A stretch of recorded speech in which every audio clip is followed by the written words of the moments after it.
alumnos de tercero B. Una vez más, lo prometido es deuda. Profesor Carlos Alberto Videla, esta vez para presentarles el módulo de gestión comercial tributaria. Tenemos pendiente una tarea que tiene un plazo para mañana y obviamente yo les pedí que esperáramos revisar la clase para poder completar entonces o desarrollar esta tarea, este trabajo, esta última evaluación del presente año para quienes están ya al día.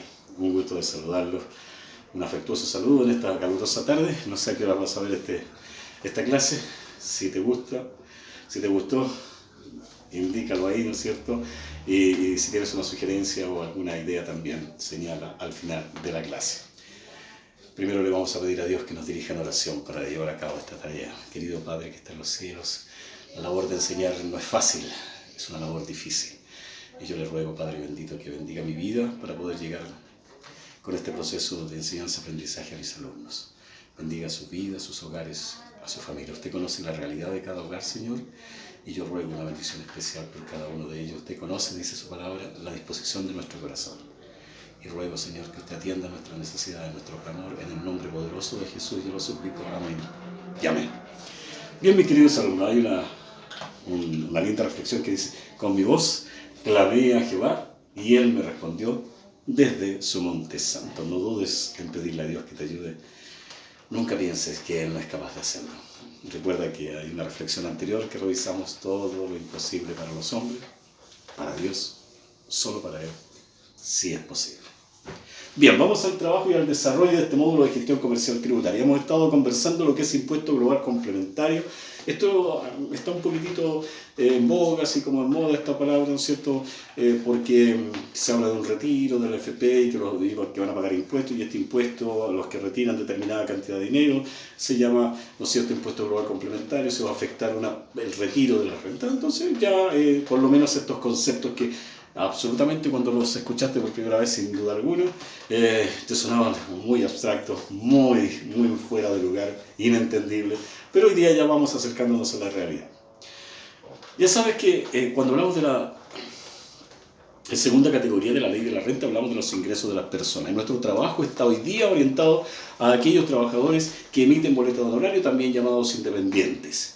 Pero mucho cuidado con malentender. Independientes y dependientes pueden, ¿no es cierto?, juntar ambos ingresos en un año y tener que pagar impuestos. Así que mucho ojo con lo que hemos ido aprendiendo. Yo te invito hoy día a desarrollar este trabajo de un profesional independiente, de hecho un ejercicio de un profesional independiente que simplemente, ¿no es cierto?, obtuvo rentas producto de la emisión de las boletas de honorario. Recuerda que todo aquel trabajador independiente que emite boletas de honorario por sus actividades deberá tributar, ¿no es cierto?, una retención equivalente al 10.75% durante el presente año 2020, que va a culminar, ¿no es cierto?, ahí es la retención de 10.75%. Hasta el año pasado fue 10% de los honorarios brutos, hoy es 10.75% de los honorarios brutos, y esto va a aumentar, ¿no es cierto?, progresivamente en los años siguientes hasta llegar al año 2028 con una retención mayor. No vamos a entrar, digamos, al detalle para no confundir. Hoy día vamos a ir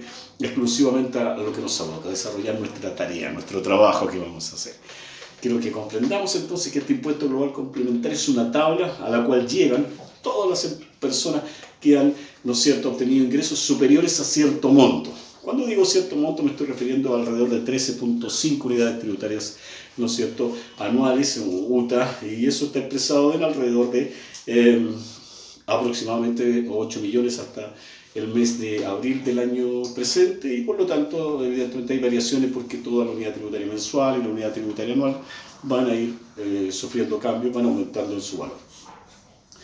Bajo cierta cantidad, ¿no es cierto?, entonces en la tabla quedan exentos, y luego hay diferentes tramos de ingresos y esos pagan impuestos, y sobre ese impuesto que hay que pagar, que se llama impuesto según tabla, hay que aplicar algunos descuentos que benefician, ¿no es cierto?, al trabajador, y que podría resultar tener que pagar impuestos, desembolsar una cantidad de dinero, o simplemente lo que ya ha sido entonces pagado como impuesto mensual por las boletas emitidas, la retención 10.75% que retuvo la empresa o que la pagó directamente el prestador de servicio como un PPM, pago provisional mensual de segunda categoría. todo eso cuando está a su favor es un crédito contra el impuesto, o sea, lo resta el impuesto a pagar. Y por lo tanto a veces puede resultar devolución, como pudiera también resultar un desembolso, porque el dinero no alcanzó lo que está, ¿no es cierto?, ahí ya pagado durante el año, no alcanzó a cubrir el impuesto anual. Entonces, tenemos claro, estamos hablando de profesional independiente, es decir, no tiene contrato de trabajo, emite boleta. Este es el ejemplo. Pero obviamente, perdón, el impuesto global complementario se puede haber afecto cualquier persona natural, como tú, como yo, cuyos ingresos por su actividad se vean, ¿no es cierto?, involucrados en esta tablita para el pago del impuesto global complementario. ¿Quiénes no pagan impuestos? ¿Quiénes son aquellos trabajadores cuya renta, cuyo impuesto único mensual, en caso de tener una renta, ¿no es cierto?, alta en relación al promedio normal, tienen un solo empleador y es él el que retiene el impuesto único mes a mes y por lo tanto no tiene ninguna obligación de presentar o de pagar este impuesto anual porque ya fue recaudado mensualmente. Distinto es el caso cuando tiene 2 empleadores y ahí sí ya nace la obligación. Y la otra obligación se origina cuando yo tengo una devolución, que yo les hablaba, 10.75 a mi favor, y obviamente que si no presento la declaración de renta, aunque no tenga que pagar, yo esa devolución debo evidentemente entender que está ya perdida porque la multa que me van a aplicar por no hacerlo en fecha oportuna va a ser superior a esa devolución. Así que ahora vamos a tratar de entender que esto va en 2 canales o vías diferentes, pero llegamos a un mismo resultado. Hay una nutricionista, la señorita Pérez Gil, ese es el apellido de la señorita, percibió el año 2019 los siguientes ingresos. Los ingresos son brutos, es decir, no le hemos sacado ningún impuesto. Con retención, ella trabajó para una empresa, para una clínica, para un hospital, ¿no es cierto?, para un laboratorio, no lo sé. Honorarios con retención, ellos lo retuvieron 8.500.000 en el año 2019, cuya retención era equivalente al 10%, 850.000. Sin retención, es decir, ella emitió su propia boleta en su clínica particular, ¿no es cierto?, 7.500.000, el 10%, 750.000. Los honorarios, el total de honorarios brutos del año, 8.500.000 más 7.500.000, 16 millones. Y el total de la retención, equivalente al 10%, año 2019, 1.600.000 pesos. 1.600.000 pesos. Ojo con esta cantidad, por favor, ojo con esa cantidad que es muy importante porque al final tiene una importancia vital para el desarrollo de este trabajo. ¿Qué tenemos que hacer? Determinar primero el impuesto a pagar. Para eso tenemos que ir a la tabla. La tabla tú ya la conoces, la tienes, ¿no es cierto?, en la guía de la clase anterior y por lo tanto tú vas a mirar que está expresado en tramos de 0 a 8 millones exento. La palabra exento significa no pago y después vienen, ¿no es cierto?, desde 8 a 17, en fin, van los diferentes tramos. Llevamos entonces este honorario bruto a la tabla, pero antes la ley me permite determinar un 30% de gastos presuntos. La palabra presunto se supone que gasté esa cantidad de dinero, ¿no es cierto?, en mis gastos durante el año para poder realizar mi labor. Si gastó menos que esa cantidad, bienvenido, porque obviamente va a poder rebajar más. Pero si gastó más de esa cantidad que aparece aquí, entonces ahí la verdad de las cosas, si esto se repite año a año, le conviene entonces a este profesional independiente, o no profesional, pero independiente, le conviene, ¿no es cierto?, llevar contabilidad efectiva, que consiste en, ¿no es cierto?, ya declarar ante el Servicio de Impuestos Internos el primero de enero del año siguiente o del año comercial, que comenzará a llevar entonces contabilidad efectiva, registrando todos sus gastos. A eso se refiere contabilidad efectiva. Pero si no, entonces se acoge a este régimen especial llamado gastos presuntos. Se supone que gastó el 30%, todos, fijo. Esto es fijo, solo el que emite boleta de honorario. 16 millones en total, por 30%, 4.800.000, se rebaja. Por eso está ahí entre paréntesis, se rebaja. Lo resto, y por lo tanto la base imponible del impuesto global complementario. Impuesto global complementario es igual a 11.200.000 pesos. Ahora esos 11.200.000 pesos yo los llevo a la tablita que está ahí, que tú tienes enfrente, ¿no es cierto?, para revisar, y dices, aquí está el tramo. Después del primer tramo, en el segundo tramo dice que entre 8 millones y tanto y 17 millones pagan el 0.04. No es por ciento, se multiplica 0,04. 11.200.000 por 0.04. Impuestos según tabla, ese es el resultado, 448.000 pesos, eso tendría que pagar, pero cada tramo tiene una cantidad a rebajar, y la cantidad a rebajar de ese tramo es igual a 321.557.04. Impuestos según tabla menos cantidad a rebajar, el impuesto a pagar, es igual a 126.443 pesos. Eso es lo que tiene que pagar este contribuyente, ¿no es cierto?, por los ingresos percibidos durante el año. 16 millones menos el 30% de gastos presuntos, 11.200.000. No tiene otros ingresos, no hay información, por lo tanto eso es lo que tendría que pagar. Sin embargo, ya sabemos lo que pasó a partir del año comercial 2018, ¿no es cierto?, año tributario 2019, la obligación de cotizar. Esa obligación que desde el año 2012 se ha ido postergando, ¿no es cierto?, bajo una serie, ¿no es cierto?, de resoluciones, se fue postergando hasta que llegó el momento ya que el servicio considera, porque en definitiva el año 2028 esto será obligación del 100%, hoy día evidentemente está obligado a cotizar si es que no lo ha hecho durante el año. Estamos suponiendo de aquel independiente que no se preocupó de cotizar o de presentar, ¿no es cierto?, sus cotizaciones provisionales en la AFP o si pertenece a FORASA no tiene, ¿no es cierto?, cobertura de salud respectiva. Vamos a ir entonces a lo siguiente. Una vez que determinamos el impuesto, nos corresponde determinar cuáles son o cuál es el monto total de cotizaciones. Volvemos entonces a los honorarios anuales, 16 millones. El 80% de 16 millones, o mejor dicho, el 80% de los honorarios brutos anuales es la base imponible para el cálculo de las cotizaciones provisionales. El 80% de los honorarios anuales es la base para el cálculo de las cotizaciones previsionales. ¿Qué son las cotizaciones previsionales? Lo que tengo que pagar en el FP, el 10% más la comisión de cada FP, varía, ¿no es cierto?, Hábitat, Provida, Modelo 1, en fin, cada una de esas FP tiene una comisión, entonces el 10 puntos, 10 puntos, 11 puntos, en el caso de Provida 11.45, 1.45 es la comisión que cobra la FP. Y 3 seguros que están involucrados, que es el seguro, ¿no es cierto?, de accidente del trabajo o enfermedades profesionales, el seguro de invalidez y sobrevivencia y ley sana, que es, ¿no es cierto?, la enfermedad catastrófica de algún hijo menor, donde también está cubierto ese seguro. Hemos determinado entonces para estas cotizaciones provisionales, decimos honorarios anuales por 80% siempre, esa es la base imponible del cálculo para cotizaciones. La cobertura parcial que permite el año 2019 es igual a 17%.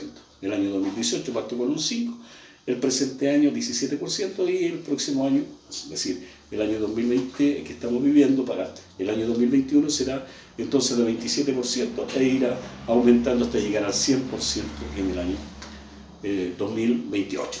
Ahora la cobertura parcial es igual al 17%. ¿Qué significa eso? Es una cantidad que el servicio permite, ¿no es cierto?, que la ley permite que el contribuyente pueda, sobre ese valor menor que la base imponible determinada, menor que el 80 obviamente, aplicar para el cálculo de la AFP y de salud. Eso, así de simple, porque si lo hiciera en forma directa seguramente podría haberse involucrado en que su devolución no va a ser posible, que es la esperanza de todos, ¿no es cierto?, ese dinero que está ahí para que lo devuelvan, o simplemente tenga la triste noticia que tendrán que pagar. Entonces le permite una cobertura parcial. ¿Qué quiere decir cobertura parcial? Que obviamente voy a tener una cobertura de atención de salud limitada a lo que estoy declarando, menos renta, obviamente. La cobertura parcial del presente año, estamos hablando del año 2019, es igual a 17%. 12.800.000 por 17%, esa es la cobertura parcial, esa es la base de la cobertura parcial. ¿Qué tengo que hacer entonces para determinar las cotizaciones? La magia de la televisión ya está listo, dice 12.800.000, que es, ¿no es cierto?, la base imponible, se multiplica por 1.99, que es el primer seguro, que es el seguro de invalidez y sobrevivencia. Ahí está el resultado, 254.720 pesos. La misma cantidad, 12.800.000, base imponible, por 0.91, que es el accidente, el porcentaje que se aplica a los accidentes del trabajo o enfermedades profesionales. 116.480 y por último 12.800.000 por 0.02%, ley sana, ¿no es cierto?, enfermedades catastróficas del hijo menor. Ahí están los 3 seguros. Eso se aplica sobre, eso sí, sobre el 80%. Ahí no hay cobertura parcial. Entonces, la suma de estos 3 seguros, 373.760 pesos. Luego, yo puedo aplicar la cobertura parcial. Esto es voluntario, si yo no lo declaro, no lo digito, cuando me presenta el servicio de la renta, no sé, el formulario en el mes correspondiente en abril, si yo no lo hago, entonces me cobran el total. Pero si yo acepto la cobertura parcial, entonces en este ejemplo, 17%, decimos 2.000.000 176.000 por 11.45, esa es la FP Provida, igual a 249.152. Y 2.176.000 por 7%, igual a 152.320. Eso es salud, FONASA. En este ejemplo, él era de la FP Provida y de FONASA. Yo sumo la FP y sumo el porcentaje de salud, me da como resultado entonces 401.472, que sumado a los seguros que le correspondían, ¿no es cierto?, por su labor independiente, es igual a 775.232 pesos. Hago un alcance respecto a estos seguros. Esos seguros en calidad de dependiente los paga la empresa. ¿De acuerdo? Accidente de trabajo, enfermedades profesionales, obligación del empleador. Obviamente la ISANA también, porque es un seguro. Y el CIS, o seguro invalidez y sobrevivencia, lo paga obviamente el empleador. Pero cuando somos independientes, entonces estamos obligados a cotizar sobre nuestra renta. Ahí está una gran diferencia. Sumamos los seguros 373.760 más 401.472. Total cotizaciones 775.232. Y ahora sí, estas cotizaciones se sumarían, porque vienen a ser, ¿no es cierto?, un cargo para el trabajador. Entonces, si tenía un impuesto que ya calculamos, 126.443, le sumo las cotizaciones previsionales 775.232, total a pagar al fisco 901.675. Eso es lo que tengo que pagar, 901.675. Parece una cantidad bastante fuerte, de hecho lo es, muy oneroso este gasto, pero a favor del contribuyente, ¿se acuerdan? Si hay honorario es porque hay retención, y si hay retención debe figurar, debe estar pagada, ya sea, ¿no es cierto?, que retuvo la empresa, o los honorarios que también le correspondió pagar al propio trabajador, que están ahí indicados. Si hay honorarios, hay retención, y la retención es lo que es un crédito a favor del contribuyente para descontarlo del impuesto a pagar. Sumo el impuesto, sumo las cotizaciones, 901.675. Tiene una retención a su favor de 1.600.000. 1.600.000 menos 901.675, a su favor 698.325 pesos, más un reajuste en el momento que lo devuelven por allá por mayo, ¿no es cierto?, la fecha estimada, de acuerdo a cuánto se demoró en la presentación de la renta, en mayo del año siguiente, y un pequeño reajuste. Y esa es la devolución. Si lo consideras que antes del año 2018 se pretendía, ¿no es cierto?, lograr todo este monto, antes del año 2012, perdón, lograr todo este monto sin problemas, luego fue todo esto cambiando, fue modificándose, y hoy día el trabajador no puede contar con todo el monto que le retuvieron como era antiguamente. Quizás tú te preguntas, ¿y si yo voy a trabajar y hago 2 o 3 boletas, también me va a pasar lo mismo de las cotizaciones provisionales, aunque no pague impuestos porque quedo exento en la tabla?